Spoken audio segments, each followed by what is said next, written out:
Has your dream taken you to the kind of home you want to live in? With your family? Are you worried about the kind of neighborhood to bring your children up? Does the influence of society and environment matter to you and your family? Are you worried about your health, your early morning joggings, sound of the birds? Does accessibility contribute to your daily activities? If yes, Universal Properties has homes, lands on our estates, property management, and construction, just at the right spots for the most reasonable offer.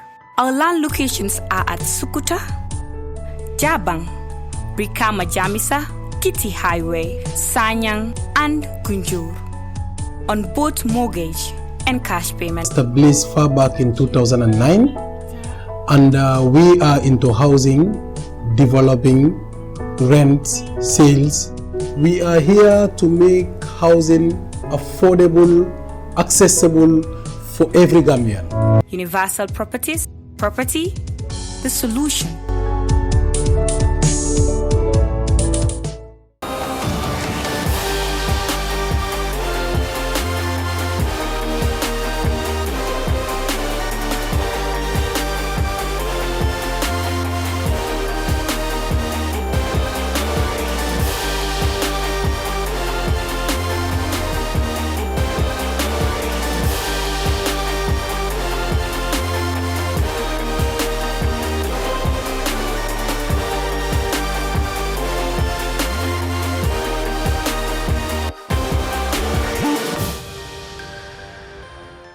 Hello viewers, you're watching the Youth Dialogue and I am your host, Jenna Basonko.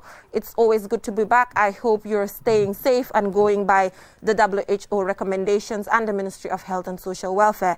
So if you've been following us on social media, we put up a flyer that our guest today will be Lamin Dabo, the Executive Director of the National Youth Council, as well as the Executive of the Stone Circle Youth Award, as well as the winner, Usainu Gambia. Congratulations to him. He's been doing extremely well. He will come right here and talk to us about this particular award, and the members of the award committee will as well present the award to him, and we will have Lamin Dabo also comment on this particular award. I think it's really good when we recognize our young people, because when young people are recognized, they tend to do more, and the other young people around them tend to do more as well. So thank you so much for joining us, Lamin Dabo, the Executive Director of the National Youth Council. Thank you, Lamin, and congratulations for being chosen for the Chieftain Scholarship. Congratulations. Thank you very much, Jay. Thanks for having me, and I appreciate all the congratulatory messages, and the support throughout. Okay, so Lamin, anyway, before we go to the conversation deep, we can also talk about the Chieftain. Really, I saw that you chose migration and development studies. Why did you do that? Why did you choose those two things? Thank you very much. My undergraduate was on development studies, okay. But our reality as a country, and past, we have struggled with issues of migration, especially art migration in the form of irregular ones, and the return of some of the undocumented irregular migrants from destination countries, and of course, the transit countries. I thought that there is a need to build national capacity to understand these dynamics and be able to come home and support national response in providing solutions, durable solutions to this migration and return situation, which of course to me and to many people is not definitely a problem as we think. I think it's a situation we need to find solution, just like we are finding solution to other challenges we have in our societies. Okay, very important. But Lamin, now let's go to the controversial issue, because Lamin, we know that at some point in time you were removed as the Executive Director of the National Youth Council, and we saw that young people of the Gambia went to social media and did a massive campaign and said that they want you to be reinstated. And congratulations that you have been reinstated. So now talk to us about why that removal was done. What was the issue? Thank you very much, Jay. Unfortunately, up to this level or up to today, I don't actually know why I was removed from that position. So I won't be able to actually say this was a specific reason. And of course, when I was removed, based on the laws of this country and for other reasons, I thought it's necessary for me to know why I was removed. And besides, what are some of the other processes that need to be taken as expected. Because even if there are other reasons, there are laid down rules as to how to address, disagreements or conflicts, especially when it comes to place of work, a public service for that matter, instead of direct termination. I must say that I am grateful that I received that huge solidarity. I wasn't expecting it, but I'm not surprised too, like I said in my other communications. When it happened, I couldn't wait anyone. I just decided to make sure I do the right thing by replying to the letter, and of course also petitioning the decision at the next level, which is at the Office of the Secretary General, for them to understand the situation, but for them to also review or investigate and actually bring justice or sanity to the situation. Okay, And so I must say that is it the government directly, through President Adama Barrow, issued for you to be removed, or was it from the Ministry of Health? Was it from the Ministry of Sport? Sorry, I will say the Ministry of Health because we are used to saying it now with the COVID-19, I believe. So was it from the Ministry of Youth and Sport or from the Office of the President?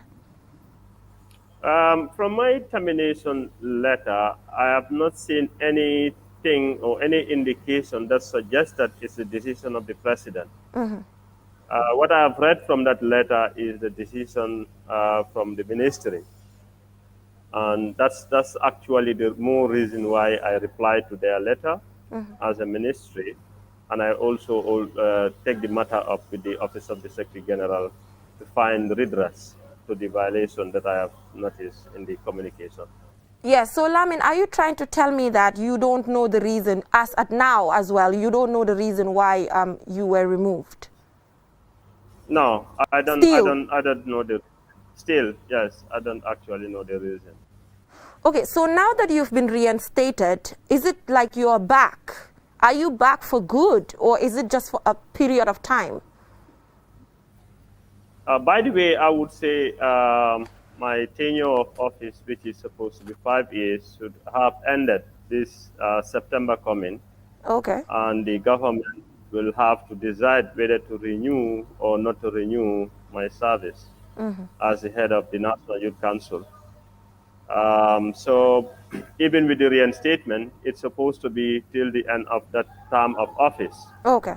However, I got this scholarship, and when I was reinstated, I replied that I appreciate the reinstatement. However, during the turmoil or this misunderstanding, I had been awarded a scholarship to study in the United Kingdom. So by mid next month, when my tenure of office will also come to end, by then I should be preparing to leave for that studies. So basically, I would say it's the reinstatement. The effect is basically for a period of this 1 month to complete my term. But I must also say, even with that, there has also come some other new developments. Right after that, I received a communication this week from the chairman of the National Youth Council. Okay. Requesting that I proceed on leave as for the month that actually I am being told. Okay, so the month that you have been reinstated now, but asked to go on leave. Yes, that's what chairman wrote to me, and I actually intend to reply and get a word with him to understand the basis and how we could actually have a smooth transition. Because I understand from him or from the acting director that it's basically about a decision that was communicated to chairman by the Minister of Youth and Sports. Okay. But I don't understand the basis of that still, but I will need to engage to understand. just like I have done with this current crisis that we are. Yeah, so Lamin, can one say that they just reinstated you to finish your term in September? Can one say that? That could be a theory that one could believe, which I think the justice I am seeking is definitely speaking to that fact. Okay. That in as much as I did not do anything wrong, I should be allowed to complete my term and do the work that I'm expected to do. Okay. If anything goes beyond that, then that is something that the government will have to decide. So Lamin, when you were removed as the executive director of the National Youth Council, there was this rumor going on that you are part of the United Democratic Party. That is why you were removed from that particular position. What do you have to say in relation to that? I would just have to say that I'm a public servant, and as a public servant, there are guides and principles that guide our operations and functions. And I actually had been guided by those rules, and I safeguard those rules during my tenure in office. And even up till now, I remain to be guided by those rules of being non-partisan in the display and the work of the service that we deliver. And I must say that I had, to the best of my ability, ensures that the work of the National Youth Council, the work that I do myself, is not actually influenced in any way by partisan politics. And if people have different reasons, I think they are entitled to have those reasons, because if you remove someone, you do not provide any reason, people have to speculate, and they will speculate different reasons.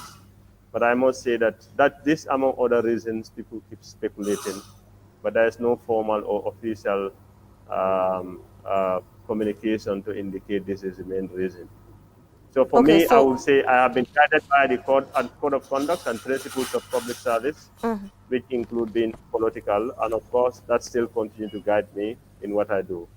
Okay, so Lamin Dabo is not part of the United Democratic Party, but another speculation also came up. The speculation is that you are not also part of the NPP. You are not that close to President Adama Barrow as a young person who should be maybe helping him in a way to gather supporters, because you are the executive director of the National Youth Council. We've also seen allegations as such. What do you have to say in relation to that as well? That you are not on their side, that is why they want to just remove you. We've heard speculations as such. What do you have to say in relation to that? Yeah, I would say still, just like I responded to the last question, as a public servant, we are duty bound to be apolitical. We are duty bound to serve the Gambian people, regardless of their political affiliation, regardless of their origin, regardless of their background, regardless of their ethnicity or religion. So we are there as public servants, to provide service to the public, to our constituencies, to the people who matter, not without any other considerations like political affiliation. And these values I cherish so dearly, and I had worked so much to ensure that we are able to guide ourselves with these values throughout our work. So, just like I said, if you are removed and there is no reason advanced formally, people are actually, that unity to speculate different reasons. Yes, quite obvious. So I may not say, okay, I rule out this rule, or I accept this rule, or I don't accept this rule. All I can say is none of those reasons were advanced to me as the reason for my removal. Okay, so now, Lamin, let's go on to the work of the National Youth Council, because as a person who's hosting a youth program, sometimes I have discussions with a lot of young people and they tell me certain things. So to me, you coming here today, it's very important to clarify a lot of things, because sometimes I speak to certain young people and they would tell me, Lamin Dabo and his executive over there at the National Youth Council sometimes implement projects that as youth groups we are supposed to implement. So do you think the National Youth Council is very, decentralized, or is it centralized as young people are saying out there? All right, thank you very much. I am sure people will have their opinions, which I respect sincerely, and that has been a bedrock of my engagement. When people, especially people here have an opinion, I want to listen to this opinion keenly and work with them to address, if it is a concern, to address it. If it is an opinion that is providing me advice, I utilize those advices in their best interest. I must say that National Youth Council, during my leadership that I can speak about, has been one of the most decentralized public agencies in this country. And I must say records are there to indicate that. From the government departments to development partners to NGOs to other service providers who want to work at the interior of this country, majority of them actually partner with National Youth Council to use our structures at district level, at community level, or youth groups, or even a regional level. So I must say that that is one achievement we have registered, to become very active and vibrant across the country, in all the regions you go, and of course with our district committees and all the districts. So it's possible, even with all those achievements, we still have gaps, which I must say it's. But do you agree that this particular gap is there? That sometimes you're not very decentralized? No, I think in terms of decentralization we are, but like what I'm saying is there might still be gaps. Okay. But our decentralization is based on our structure. That is to say, okay, we are having youth groups, we also have district youth committees, we also have regional youth committees. Sometimes the problem is you have a group that is not even registered with the NYC.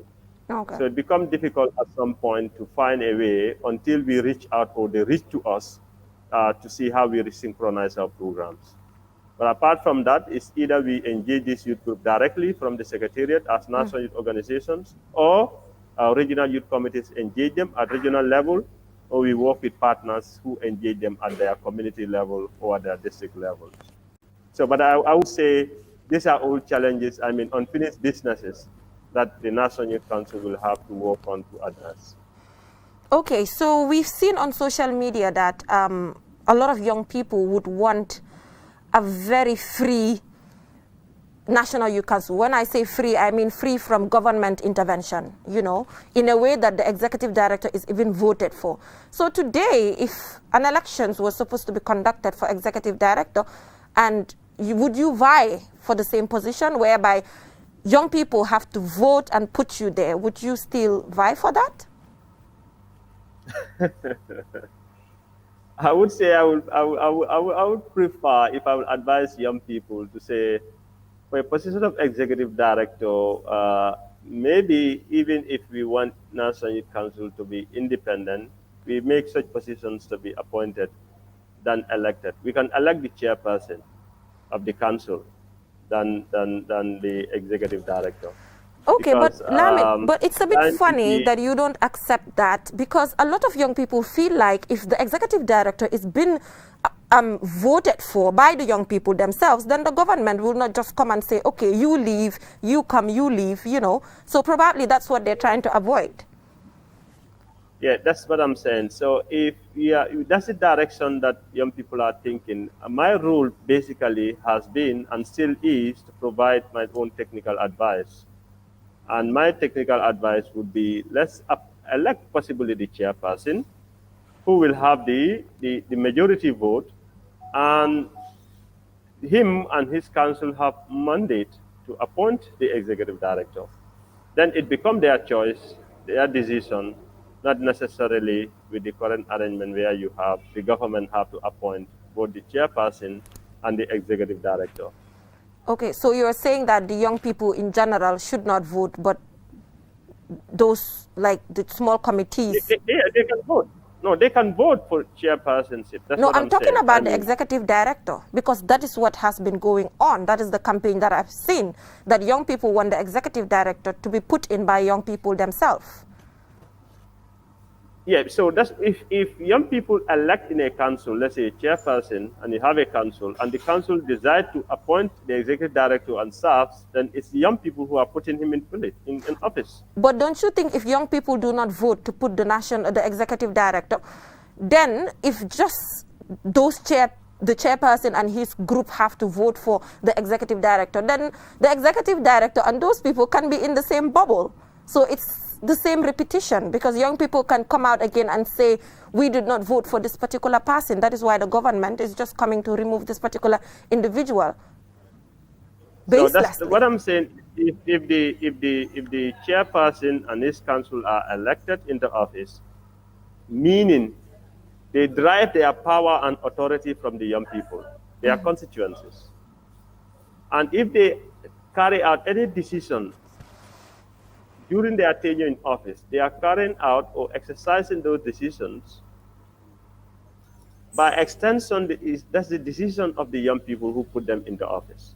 So if they appoint an executive director, it is the young people who are put in place an executive director. If that chairperson or its council happens to do things that the young people are not happy with, the best choice they have is to remove by election the chairperson and the state. Okay. So it means that then... is again, yes. So then it means the act or constitution or something should be revisited to put in these things. If that is the direction actually young people will be taking, it means the National Council Act will have to be revised to speak to this reality. Okay, so I've seen that we launched the National Youth Policy at some point in time. So how far with that? What have we achieved so far in relation to that? Okay, let me say that often people confuse the role of National Youth Council in policy formulation. Policy is a material, is a document that is, I would say, put in place, formulated by the government. Policy is government intention over a period of time, to achieve certain set objectives. So the role of National Youth Council in this policy formulation had been to provide our technical support as a technical agency under the ministry towards this formulation, and of course also towards its implementation. But by our act, we are mandated to monitor its implementation. Yeah, so I'm talking about the monitoring process, and I think the monitoring process is so important, because then if they don't implement properly, you will hold them accountable. As at the time I was leaving office, when my termination comes in, I would say from the records, I understand that the policy was validated, but the policy is yet to make it to cabinet for approval. That I understand. And it means it has to go through cabinet approval, then it can also go through for implementation by different actors. So as I speak, I would say it's yet, as at the time I left the office in June, it had not actually been on to cabinet approval. Yes, so Lamin, finally, due to time constraints, you are sitting at the National Think Tank.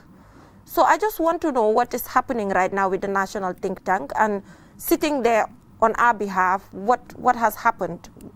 What do we have? Yeah, I would say the active moment of the think tanks were short-lived. We had, during the NDP preparation, we had few meetings, and to also review the NDP and input our comments and provide suggestions as expected. But right after that, I would say the think tank was not very active, to be honest. And I must say, there has been a lot of talks around this, but unfortunately, that is the status quo. It has not been very active. Why do you think is that? Basically, I would say we have been invited to serve as members. So those who actually set it up, maybe there has been change of mind, or maybe interest has been lost, or maybe there are other, let me say, challenges that they face. Yeah, it's quite so sad far, that the National Think Tank, it's not working, because when it started, people, were so excited and expected that a lot of brilliant initiative will come up from there. So I think it's quite sad. Certainly. That was my feeling too. It was quite a unique an honor for me to be in the think tank, to be able to provide direct input into ideas or solutions to a lot of issues that are affecting, especially my constituency, the young people. But unfortunately, this is our situation at the moment. Okay, Lamin, so I guess we would have to stop the conversation here, but I wish that we continue this particular conversation, and we will be monitoring the developments in relation to your reinstatement, because like you mentioned, the reinstatement for now is till the end of September. So we will monitor and see mid-September. Okay, till mid-September. So the speculation for now is that you're reinstated to complete your term, but I guess they will make that clear for us. When it's mid-September, we will get to see if really you're reinstated to continue for good. Thank you very much. Yes, but before, yes. So before we leave here, Usainu, Gambia, won the Stone Circle Youth Award, and you were supposed to present it to him, but all the same, you're here on the Youth Dialogue, and it's a safe space for young people in the country. So you would just comment on him winning. I think, you know, it was a perfect win for him, well deserved. Certainly, Geneva, you know, I would tell people, if you match Usainu's intellect, you know, you match Usainu's, resources, you will not match Usainu's passion. You will not match his energy. You know, he's unique in his own way. And I'm happy for him. I appreciate his contribution towards youth development. I mean, his voluntary initiatives, from naming the flag of Gambia to, you know, the tree planting exercises, to the cleansing exercises, you know, beach cleaning. Anytime you knock on Usainu, he is available. And besides, he is not only waiting to be called upon, he is putting up initiatives and inviting people to come and join him. Yeah. Usainu is the type of Gambian we want to have. You know, a Gambian who don't only sit to wait for people to invite him to do something positive, but someone who is committed and wanted to give his best, his little towards the development of the country. And this is something we all cherish. And I wish to use this opportunity to congratulate him sincerely and to encourage him to keep up the great work he is doing for this country. Yeah. Certainly no one can develop this country for us but ourselves. Yeah, and I think it is ability to self-initiate and bring about positive change that will help us transform this country for good. Yeah, I think Congratulations he's to him. doing really well. He's doing extremely well. It's a perfectly well-deserved award. So thank you so much, Laming, for giving us your time. Thank you, Jay. Yes, and anyway, we hope to have you again when the final decision has been made. No problem, no problem. Yeah, no and problem. congratulations And once again.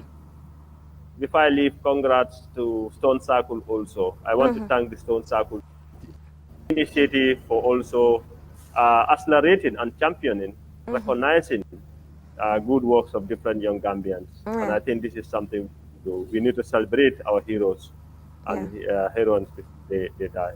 Thank you. Yeah, but I think, Lamin, a woman has never won before, so when they come here, I'll ask them what the problem is. Three male winners. Definitely. Please ask those questions. I have to attack them. Yes, I have to attack them because I think women are doing so well. Don't attack. Just ask them, and they will certainly look into that. Well, let them justify. I am with you full time. Yeah. Yes.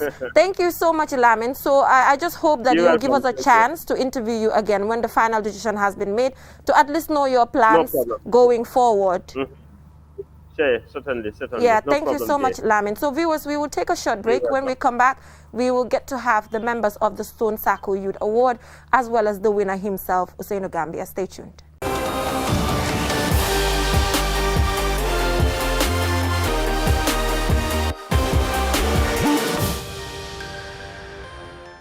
Welcome back, viewers, from that break. Like I mentioned in the introduction today, I have with me some of the members of the Stone Circle Youth Award, and as well as the winner himself, Usainu Gambia. Congratulations to him once again. So I am here today with one of the committee members to discuss really what motivated this award. And I was having a conversation with Lamin Daba that we have to ask them this big question, which has to do with Why is it that we've never had a woman before? Because when I checked, we have 3 male winners. So that is going to be my first question. Tell me, what's going on? Have we ever had female nominees before? Not before, no. Okay, why is that? Actually, it's not deliberate. Okay. You know, we actually wanted a female winner, and we were close to it this year. Okay. But unfortunately, we have a male winner this time around for the and well deserved anyway. Well deserved. Well deserved. Yes. Yeah. So, but I can say we were very close to having a female winner this year, and I hope next year it's going to be a female. Anyway, I believe in having women out there, but anyway, I always base it on competence as well. Yes. That is something that I say. Yes. Whatever happens, let it be based on competence. Yes. But there are a lot of competent women out there. So I have my eye on you next year. We have our eyes on you guys. God willing, and probably it's going to be the first edition of the expansion. Okay. And if a woman should win, then that means, you know, the expansion comes with a woman winning the award, which is going to be a big plus for us and for the women folk. Okay, so how do you decide the winner anyway? How do you decide? All right, so we have a committee, an editorial committee, because we are into documenting and highlighting what young people do during the course of the year. Okay. So we are very much aware with, you know, what almost every young person does here in order to add value to his or her life or in the society as in general. Yeah. So each committee member is always asked to nominate 3 people. Okay. So after the nomination from the committee members, then we try to look at the names and go through their works, you know, and see how we can trim it down. So for example, we might have up to 15 nominees. Yes. So then trim it down to 12, you know, scrutinize it once again, trim it to 6, and then trim it to 3, and from the final 3, we select the winner. It's a credible process. Okay, you so know, it's not any voting. Okay, it's just a committee. I think we have to make that clear. Yes. This award is not a popularity contest. Okay. It is also not a celebration of success. All right. The award is there to recognize and appreciate the invaluable contributions of young people towards self and national development. So that is why we don't want to encourage voting. All right. You might, Jenaba might go on a vote with Ibrahim. Ibrahim might be doing well, but Jenaba is much popular than him. So she will end up winning, and Ibrahim's good work will be stamped on. Okay. So that is why we don't want to. I hope the committee is diverse. You have diverse people from different walks of life. I think that is one thing we are blessed with. Right? We're a team of young people, you know, as we always said, the Stone Circle is for the young people, is conceptualized, you know, by young people. Everything we do is written by young people, but consumed by all. Okay. So we are so much blessed to have, you know, this group of young people together who are willing to give it their go, who are very much committed, and they are efficient in what they do. And we have a few elders who always pop in to give support, give advices, and give, you know, motivation. So I can say we are blessed. Okay. Right. So, but next year, can't you guys just reveal the committee members? Even if you don't do voting, maybe revealing the committee members might be good as well, so that people know this is transparent. You know, I'm just saying, it's just, you know, how about that? That will be great. I think we'll also work towards that. Okay. But definitely, you know, this year is supposed to be the expansion year. Yes, so we were supposed to have up to about 11 categories. Wow, amazing. You know, but unfortunately, you know, due to the COVID-19 restrictions, you know, I know it will hamper your production in the studio. It will hamper the way your programming is. So it has hampered our plans to expand the awards. But we believe by next year, when there is no COVID, you know, we will expand, and then everything or every question that people have been asking from 2018 to now probably will be answered when we come on that platform. Yeah, but I can tell you that we have committed and efficient young people, you know, and then the process is very credible. Yes. Yes, well, I can assure you. Yeah, well deserved. I mean, I'm not disputing this. This is amazing. I think Usainu is doing amazing, you know, volunteering, sacrificing. You know, this is a guy that is supporting everybody. Of course. You know, he even supports me myself. So it's a really, really, really good award. I just hope that next year, inshallah, you guys will be able to expand, and so that at least maybe we get to know who the committee members are.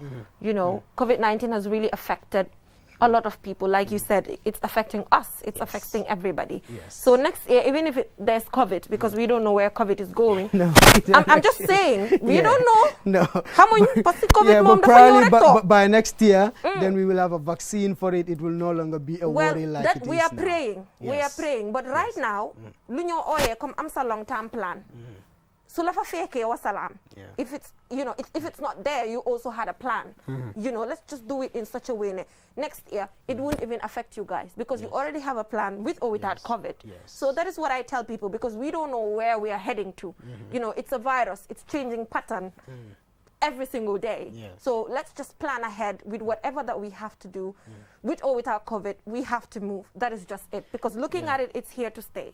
But for now. Something I want to emphasize also about the awards is that this does not mean that Usainu is the best young person in the country. All right. This is a symbol of celebrating every young individual who is out there trying to make a commitment in order to enhance his or her life and also add value to the lives of people and then in a broader way contributing to national development. So we are celebrating every hardworking young person, we are celebrating every committed young person, and we are celebrating every effective and whatsoever form of work you do to add value to the life. So it is to him today, but it represents the efforts of every young Looking person at what in he the does, country. helping the environment and more, it's just for everybody. This is for everybody to celebrate. Yes, honestly. and I think people that have been benefiting from what he has been doing and people he has been working it could always take pride because Usainu is somebody who has done a tremendous job in environmental preservation and protection. He has also done a tremendous job in trying to promote the values of the national flag. And if you see Gambia, sometimes you go to our schools even, you see from a young age that we don't have patriotism, okay? When we are singing the national anthem, I used to be a teacher. So you ask kids to sing the national anthem and after 3. So sometimes you don't even know the words that they're saying, and sometimes they do it in every form of action. So if you have a guy who is trying to encourage them from that young age, to nurture patriotism in them, and also to promote the values of the Gambian flag to a broader, in a broader perspective to the whole nation. So it is something worth celebrating. So I guess due to time constraints, we will just allow Usainu to come in, and you can just present this to him, and we will try by all means to have the social distancing. Usainu, you can just join us now. Thank you so much, Usainu. Thank you so much for coming and congratulations. So I guess that's it. We will get to present it, I think. So we will give you the privilege to, first, the certificate. Okay, we give him the certificate first. All right. So congratulations. This is amazing. Thank you. Congratulations. Thank you. Amazing. Thank you, Usainu. And also because he is an environmentalist, this are symbols of what he do. So we are presenting him an orange tree and an avocado. This one is avocado. Amazing. So this is a symbol of his work as an environmentalist, working hard to protect and preserve our environment. So also, Usainu, you have an orange tree. And this one is avocado. That is avocado. This is amazing. Congratulations. This is amazing. So viewers, we will take a short break. When we come back, we will get to have a conversation with Usainu. Usainu, thank you so much for coming here, and thank you so much to the Stone Circle. I would call this a partnership, and I would hope that we have more partnerships as such, because like I always say, the Youth Dialogue is here for young people. Contact us, talk to us. It's a safe space for young people, and we will get to do a lot of amazing things together. Thumbs up to the Stone Circle for doing this, because young people, when they're recognized, they tend to do more. I do the Youth of the Month, and since I started doing it, to me, I felt like I saw that impact, because most of the time when I have that on, I see young people call me, Jainaba, we didn't know this person was here, this person is doing this and this. So just to show that when you recognize people, other people tend to know what that person is contributing, and people will be motivated to actually do more. So thumbs up to the Stone Circle. This is an amazing initiative. Thank you so much. So viewers, we will take a short break. When we come back, we will get to have a conversation with Usainu Gambia in relation to this particular award. Stay tuned.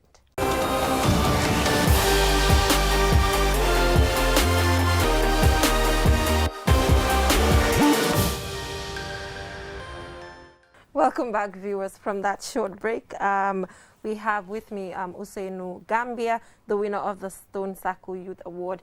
Usainu, tell us, how did you feel when you knew that you won this award? Okay, thank you so much, and thanks to all the viewers and the Stone Circle Committee and all the youth of the Gambia, the young people, of course, the youth dialogue too. And this Usainu, I feel so, it was so amazing, and I was so honored, and it was basically surprising, but not actually surprising. As I said, we have a lot of amazing youth in the Gambia, ranging from both gender, male and female, doing absolutely amazing works in the Gambia. Yet I can personally attest to that. So, being chosen as the youth out of the lot in the whole country, I think is something that did come so emotional to me, and all those times. So I feel so great as a Gambian, and I also realize that if you are doing something, at least a little you are doing, and people appreciate that little you are doing. So I feel more Gambian than ever before, and that's so ready to do things. So who are you dedicating this to? Yes, it's been my dream always. I've been working with women, sometimes part of my activities, going to Women Guardian and making sure I have a volunteer activity with them. So I was like, any year I have a national or any award, I've dedicated this award to the Gambian women. And so this year, unfortunately, it coincided with the COVID-19 issue, and we also see the frontliners doing amazing work, ranging from the ministry to the Red Cross. So I was like, okay, I won this award, so I want to join them together to make sure that this award. So this award you are seeing is dedicated to all the frontline soldiers in the fight of COVID-19, and equally the Gambian women, including Jay and every other young lady in the Gambia. So and we have two young ladies doing the filming.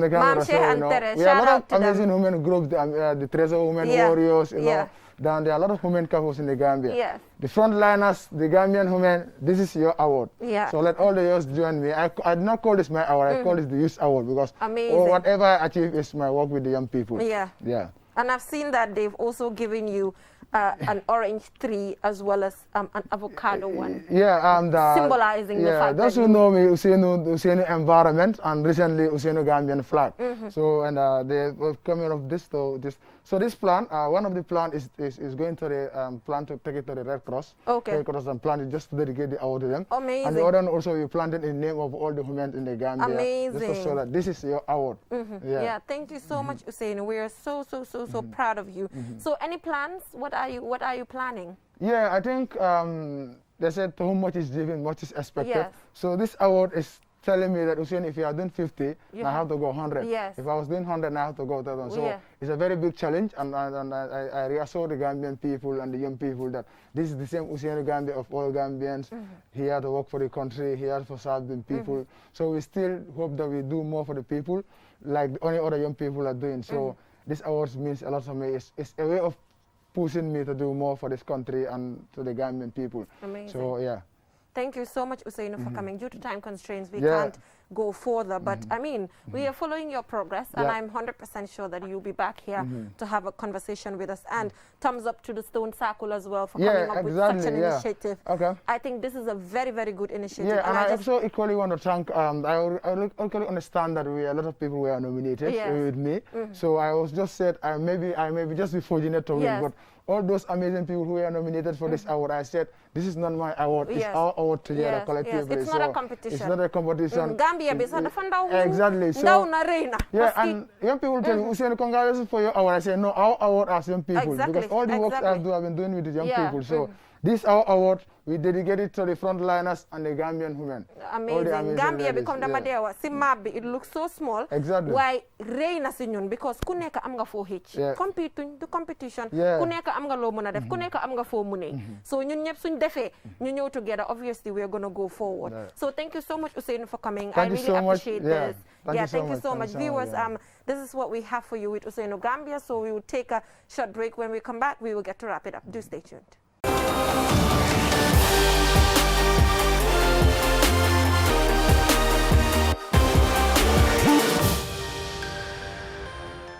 Viewers, that is all we have for you in this edition of the Youth Dialogue. Don't forget to connect with us on our different social media platforms on Facebook, Twitter, YouTube, and Instagram to stay connected to what QTV has to offer. My personal social media handles are as well in front of you. Take it, add me on social media, go to my Facebook page, like it, stay connected with me, and give me recommendations and comments in relation to the Youth Dialogue. I will surely pen them down, if not even implement them. Till I come your way next week with other young people doing extremely well across the country, stay tuned.